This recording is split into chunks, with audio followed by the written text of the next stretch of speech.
Welcome back. All right, so I talked about the East, and I talked about the West. I'm going to talk about the East. So, talking about the East now. So, boring to exciting, losing, winning. And this is just grading in the viewing experience I have had until now. It is the morning of January the 20th. So, normally I would say morning all since this is my first video of the day, but I don't know when I'm going to post this. If this is going to be the first video of the day, second video of the day, or what's going to happen. So, just a welcome back.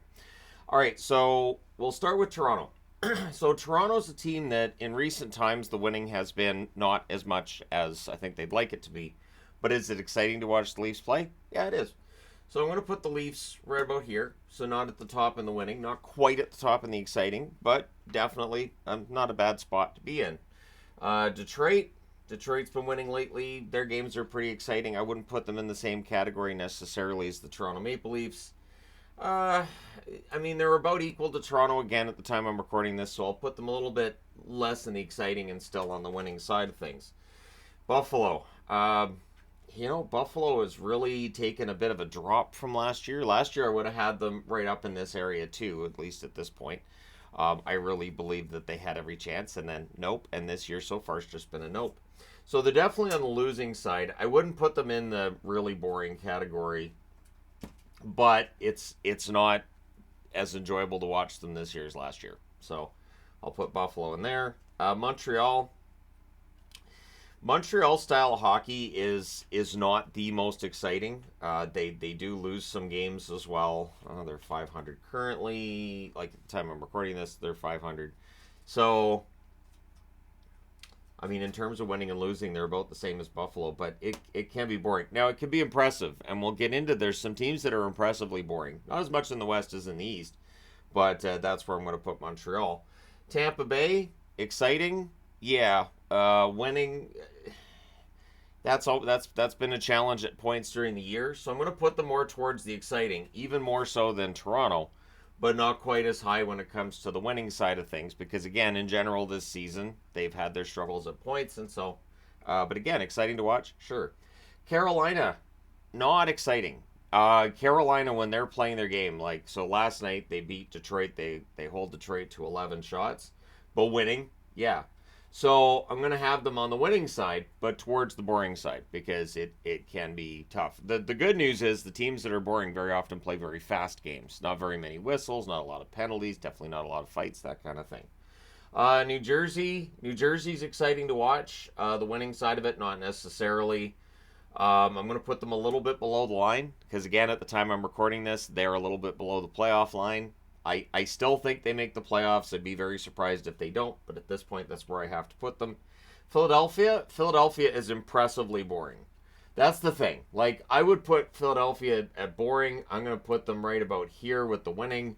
But boring hockey, sure. But impressively so, in that they have their style of game. They play it and they stick to it, no matter what. And through the losing, they don't change their style. That might be frustrating to Flyers fans when they're in a bit of a losing streak, but you can see that Tortorella has a plan. He knows what'll work for these guys, and he's sticking with it. So I'm impressed that he's able to stick with it. The New York Rangers are very exciting to watch. They've also only won 4 of their last 10 at the time I'm recording this. So I'm going to put the Rangers on the exciting side, not quite Toronto level, and I'll put them right here again because recently winning, not necessarily quite as much. Washington needs to go, I think, on the line, because in terms of winning and losing, they're right now a little bit below the line, but they've still managed to eke out some wins. But is it exciting? No. It's not exciting hockey. When Washington's winning a game, odds are there's not very many chances going on at either end of the ice, which, again, it works for them, right? I'm not saying that boring cannot be interesting, but it can be a tough watch at times.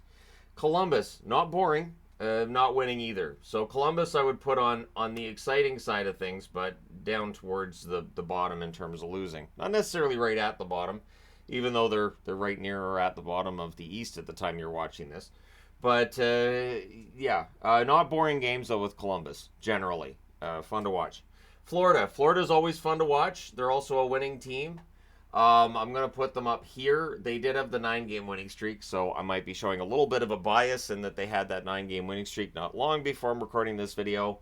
And it feels like, they've had a few off games recently. It'll be interesting to see when these videos post whether or not this ages well. But I still believe in Florida. So hopefully they haven't just, bombed every game since I recorded this, or else that wouldn't look great. Boston. I cannot pretend Boston games are exciting. I can't do it. The winning side, they're pretty good at getting the winning going, but boring, it can be tough. I'm not going to put them down with Florida or with Philadelphia, Washington, or Montreal necessarily, but not a lot ahead of it. The winning side, yep, and if they didn't have Pasternak, this team would be more boringer. Don't look it up. Boringer is definitely a word, though. The Islanders, the East is pretty good at shot suppression. The thing is, the Islanders not winning games as much as they might want. I'm going to put them, in terms of boring, I'm going to put them in the same level here as Carolina, but below the line for winning and losing because, again, they're 3-6-1 in their last 10 when I'm recording this. Pittsburgh. I wouldn't say Pittsburgh's boring. I also don't know with winning and losing. It depends on the day. I'm going to cheat. I'm going to put them right on the line. Yep, Pittsburgh and Washington are right on the line, but it's a different experience watching both. So I've talked about how those two teams are tied together, and it's another example of that. And Ottawa. Well, they don't win, so they're going to go down towards the bottom. But are they boring to watch? Nah. Ottawa's not boring to watch. They are enjoyable to watch if you're not necessarily an Ottawa fan. If you're an Ottawa fan, I would imagine it's a lot more painful. But yeah, they're not winning, but it is some fun hockey. So 1, 2, 3, 4, 5, 6, 7, 8, 9, 10, 12, 13, 16. Every team. There you go.